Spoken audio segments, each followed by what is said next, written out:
반갑습니다. 붓다의 복과 지혜입니다. 지혜의 등불을 밝히는 여러분, 안녕하십니까? 오늘은 자비와 진실의 상징, 황룡사 장육존상에 깃든 깊은 뜻을 함께 나누고자 합니다.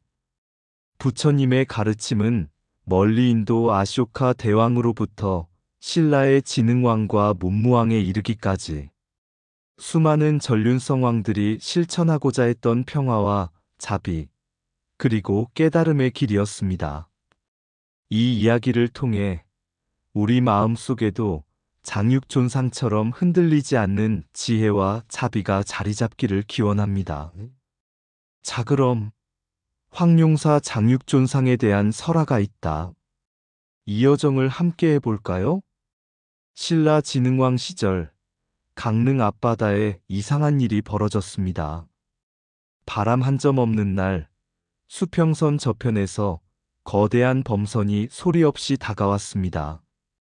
사람 하나 없는 배 안에는 황금빛 쇳덩이들과 맑은 향내를 풍기는 나무, 그리고 인도로부터 온 한 장의 편지가 놓여 있었습니다. 이 불상은 나와 인연이 닿지 않았으니 인연 있는 땅에 이르러 새 생명을 얻기를 바란다. 아쇼카왕. 진흥왕은 이 편지를 읽고 오래도록 침묵하다가 조용히 말했습니다.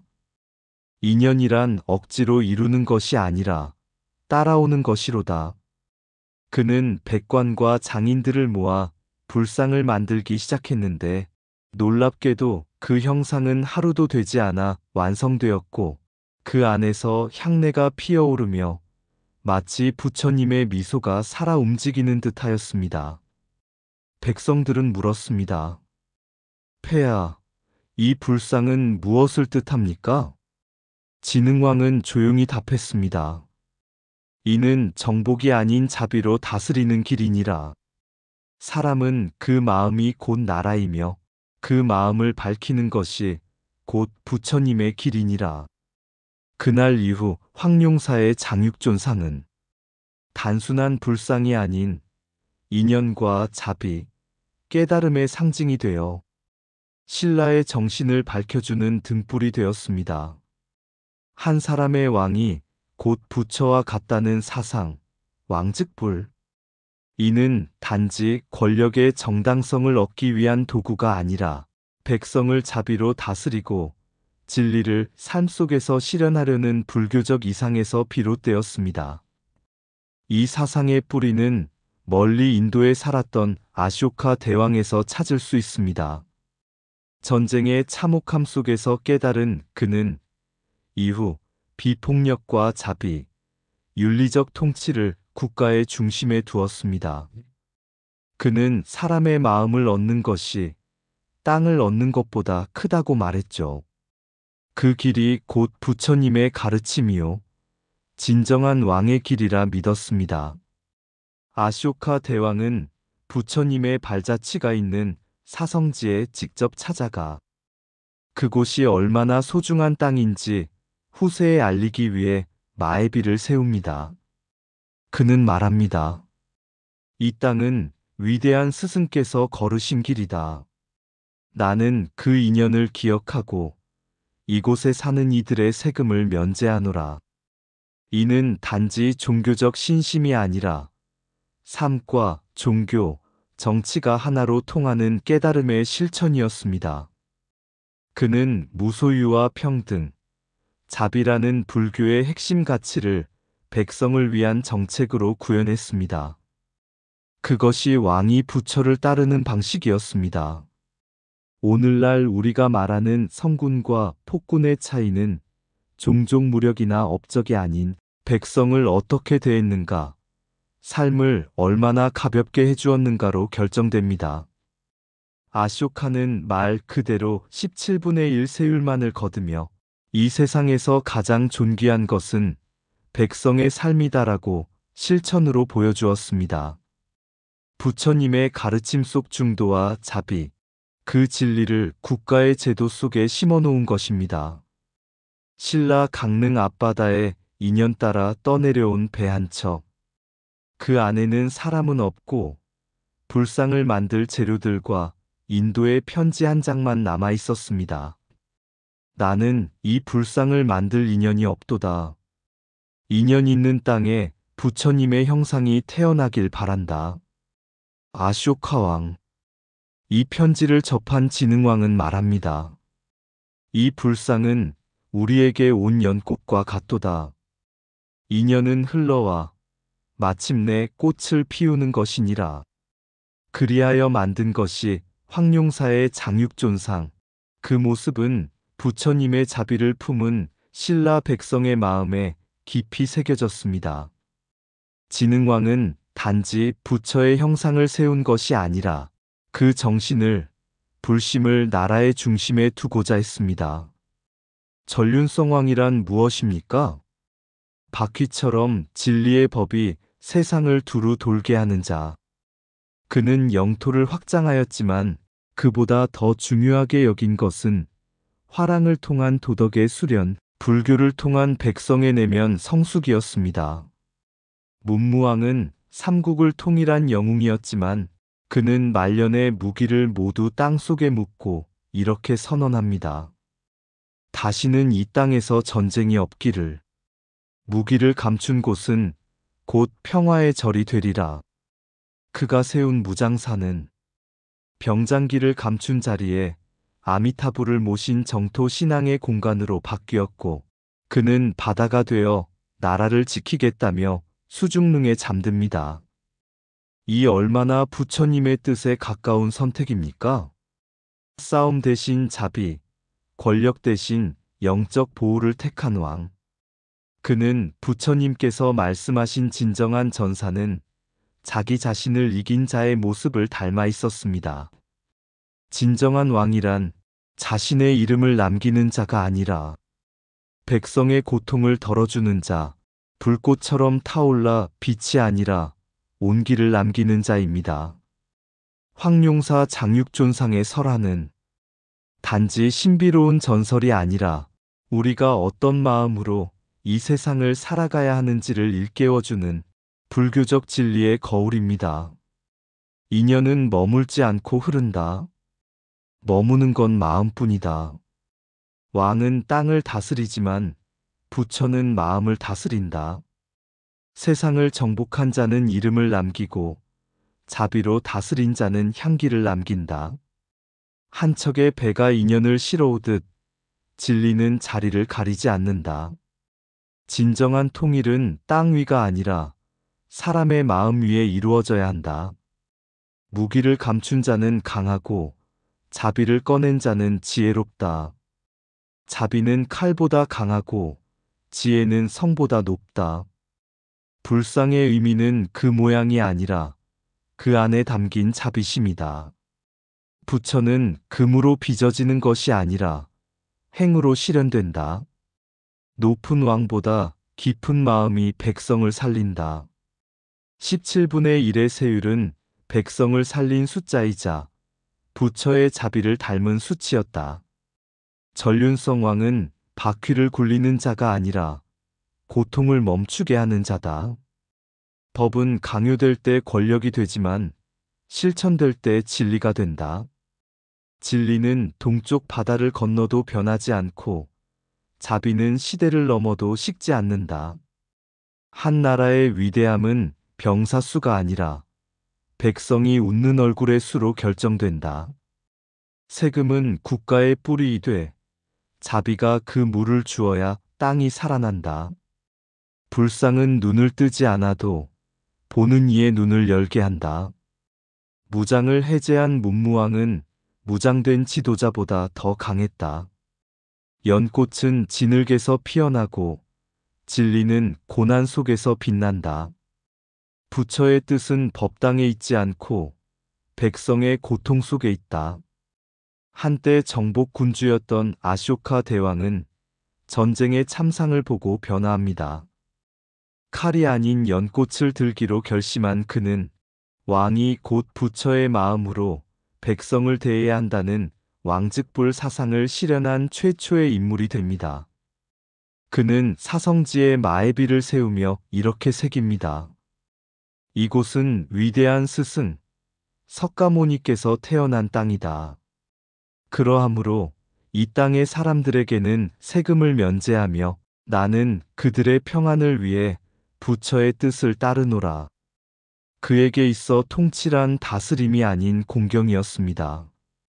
이는 곧 부처님의 가르침처럼 모든 중생은 존귀하며 그 고통을 덜어주는 것이 가장 큰 실천임을 보여준 예였습니다. 아쇼카는 마에비를 세우며 세율을 17분의 1로 제한합니다. 이는 단지 정치적 제스처가 아니라 백성은 나라의 뿌리이며 그 고통은 곧 나의 고통이다라는 깨달음에서 비롯된 것이었습니다. 그의 정책은 부처님의 말씀, 모든 존재는 고를 벗어나길 원하나니 자비는 그 길을 여는 첫걸음이다. 를 국가 차원에서 실천한 것입니다. 그리하여 그는 강한 왕이 아니라 깊은 왕, 무서운 왕이 아니라 존경받는 왕으로 남았습니다. 아쇼카 대왕은 부처님을 인류의 스승이라 칭했습니다. 이는 종교적 숭배를 넘은 삶을 통찰하고 백성을 품은 자에게 보내는 존경이었습니다. 그의 통치는 도덕과 자비, 무소유와 평등을 바탕으로 했고 그 정신은 후세 군주들에게 큰 영향을 남기게 됩니다. 그 중에서도 멀리 동쪽 땅 신라의 진흥왕과 문무왕이 그 뜻을 이어 실천했습니다. 신라의 진흥왕은 영토 확장의 야망을 넘어서 부처님처럼 마음을 밝히는 왕이 되겠다는 이상을 품었습니다. 그는 어느 날 강릉 앞바다에 떠내려온 범선 안에서 불상 제작 재료와 편지 한 장을 받게 됩니다. 이 불상은 인도에선 인연이 닿지 않았습니다. 인연 있는 땅에서 새로운 부처가 태어나길 바랍니다. 아쇼카의 후예. 진흥왕은 이것이 단순한 우연이 아니라 자비의 뜻이 강을 건너 인연으로 이어진 것이라 믿고 그 재료로 황룡사 장육존상을 세웁니다. 그 불상은 단지 금속이 아닌 백성을 위한 마음과 자비를 담은 상징이었습니다. 문무왕은 삼국을 통일한 뒤 그 전쟁의 아픔을 끝내기 위해 병기를 땅속에 묻습니다. 그 자리에 세운 절이 바로 무장사, 즉 무기를 감춘 절입니다. 그곳에는 아미타불이 봉안되었고 그는 백성에게 말했습니다. 이제는 싸울 이유도 두려워할 적도 없다. 나는 다시는 칼을 들지 않겠다. 대신 이 나라를 자비로 지키리라. 그리고 그는 자신의 몸을 수중능동의 대왕함에 맡기며 내가 용이 되어 나라를 지키겠다는 서원을 남깁니다. 이는 곧 몸을 버려 백성을 지키는 보살의 실천, 부처님의 가르침을 통치자가 자기 생의 마지막까지 실행한 예라 할 수 있습니다. 부처님의 참 뜻은 먼 하늘 위 이상이 아닙니다. 그것은 세금 속에도 전설 속에도 한 왕의 눈물 속에도 살아 있습니다. 아쇼카 대왕은 그 뜻을 정치로 바꾸었고 진흥왕은 인연으로 꽃피웠으며 문무왕은 자비로 나라를 지켰습니다. 이것이야말로 왕즉불, 즉 왕이 부처를 흉내낸 것이 아니라 부처의 마음으로 백성을 품은 진정한 전륜성 왕의 모습이라 할 수 있습니다. 정복은 칼로 이루어지지만 평화는 자비로 남는다. 왕이 부처의 마음을 품을 때 백성은 두려움 대신 신뢰를 품는다. 진정한 권력은 다스림이 아니라 감싸안음이다. 부처님은 인류의 스승이요, 자비는 나라의 등불이다. 인연 따라 떠온 배는 부처의 뜻을 실은 연꽃이었다. 세금을 덜어준 손보다 백성의 고통을 헤아린 마음이 더욱 귀하다. 진리는 땅 위에 새기지 않아도 마음에 새기면 흔들리지 않는다. 무기를 묻은 자가 전쟁을 이긴 자요, 마음을 다스린 자가 나라를 지킨 자다. 부처의 가르침은 절 안에만 있지 않다. 백성의 삶 속에 살아 있어야 한다. 나라를 지키는 가장 강한 힘은 군대가 아니라 자비다. 황룡사 장육존상은 금으로 만든 조각이 아니라 인연으로 피어난 자비다.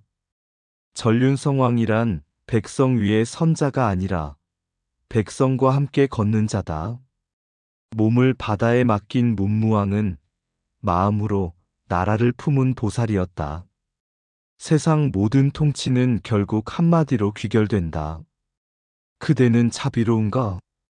진짜 불상은 형상이 아니라 행위로 완성된다.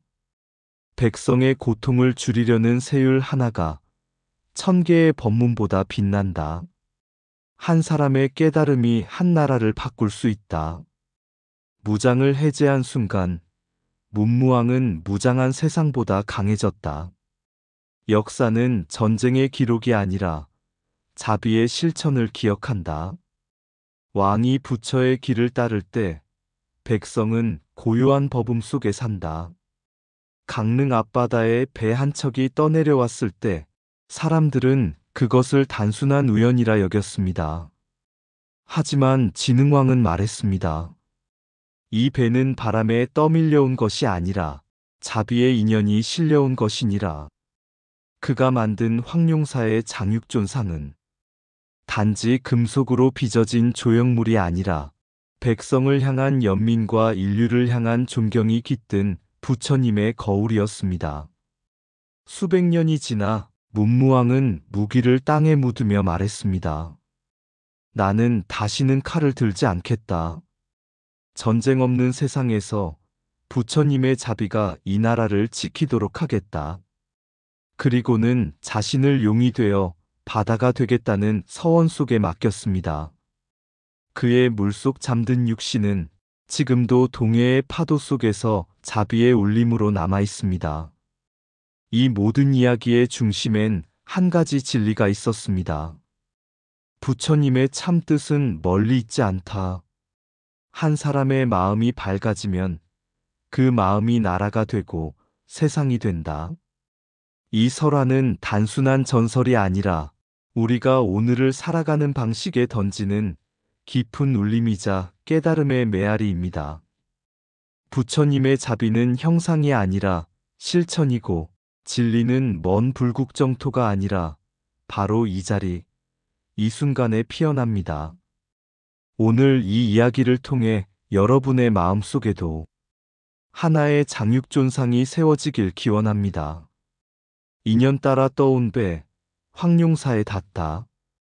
바람도 잠든 바다 위에 말없이 떠오른 배 한 척. 사람은 없고 남겨진 건 금빛 쇠조각과 인도의 편지 하나. 부처님은 나와 인연이 아니었다.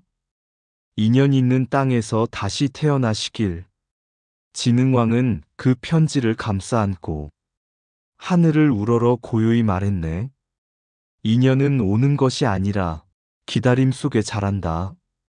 그 쇠붙이로 장육존상이 지어지고 황룡사엔 자비의 미소가 머물렀네. 무릎 꿇은 백성의 마음마다 그 미소 하나씩 피어나고 전쟁으로 어지럽던 땅 위엔 연꽃이 무성했네. 문무왕은 칼을 땅에 묻고 부처의 이름으로 다짐했네. 나는 싸우지 않겠다. 바다가 되어 이 나라를 품겠다. 지금도 동해의 파도 소리는 용의 순결처럼 잔잔히 말한다. 자비는 먼 곳에 있지 않다. 고요한 마음, 그 안에 부처가 있다. 이상 붓다의 복과 지혜였습니다. 오늘도 복지구족한 날 되세요. 구독과 좋아요는 붓다의 복과 지혜를 밝히는 큰 자비의 등불이 됩니다.